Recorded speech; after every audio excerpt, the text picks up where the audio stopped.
Let me tell you the story about how I was publicly humiliated by one of my teachers at college in front of hundreds of parents, the students and my friends.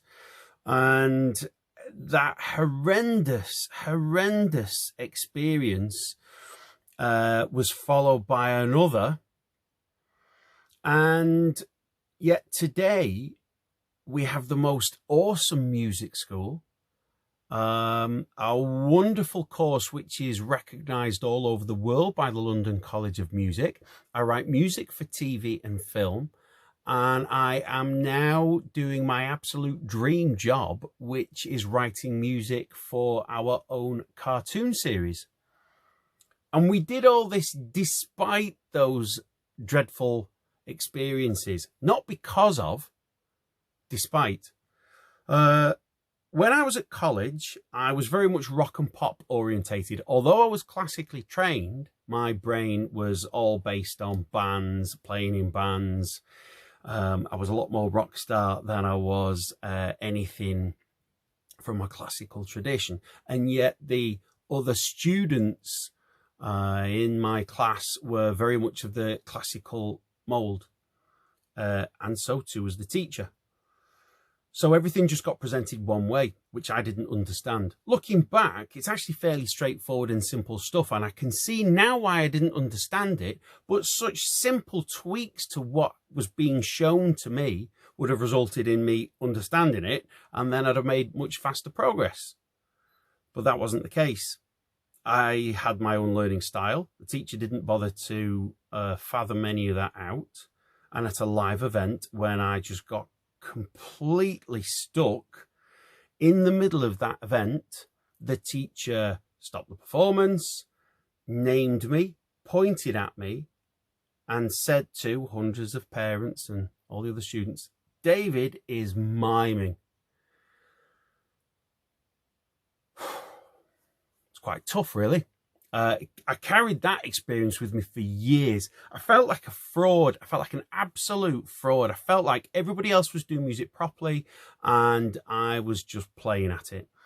And a couple of years later, although I'd had a massive knock to my confidence, I got a job as a musical director of a theatre company. And music was beginning to click, and I'd started to spot patterns and shapes, which meant that even when, for example, I was given a basic piano score, if I knew that actually on the original there was such and such a trumpet line or a violin part or whatever the case may be, I could put those in. And I remember the producer spying over my shoulder. It was a new producer for this particular show I'd never worked with before. They spied over my shoulder and they said, "You're not reading that. That's not how it goes." Well, and this was in front of, 60 in the cast? And all of a sudden now the cast are now looking at me to say, well, why is he not reading the music?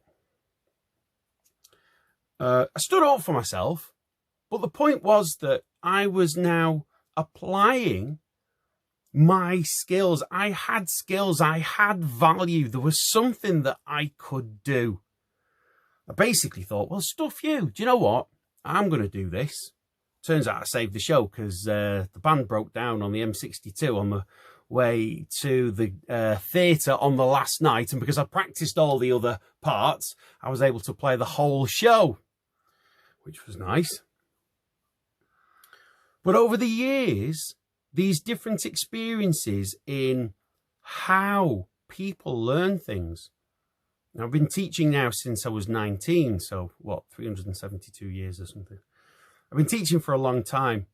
My experiences in teaching and seeing how students learn and applying those experiences whereby you realize that there is a way forward.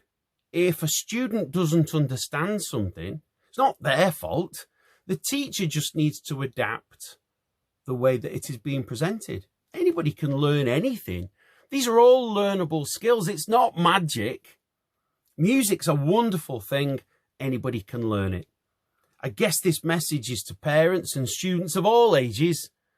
You're never too old to get going or improve further still. It was composition that saved my interest in music. If it hadn't have been for composition, I'd have packed it in years before.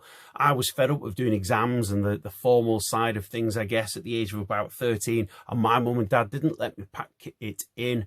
Thank you very much. And then as you begin to create more, as I say, composition saved me. And so I began to appreciate understanding more of the theory behind it. And that's why I guess we enjoy creating courses. There is a link below to our awesome new composition course, which splits composition up into so many different sections and approaches it in so many different ways. Don't worry about what your learning style is. We're always here for you. There's free sessions. Just sign up, pop your email address in, and we'll send you the free stuff. And maybe compositions for you. Maybe composition is the thing that will fire your interest in music to the point where you can hit your goals and live your musical dream. I hope you enjoy our courses as much as we have enjoyed creating them for you.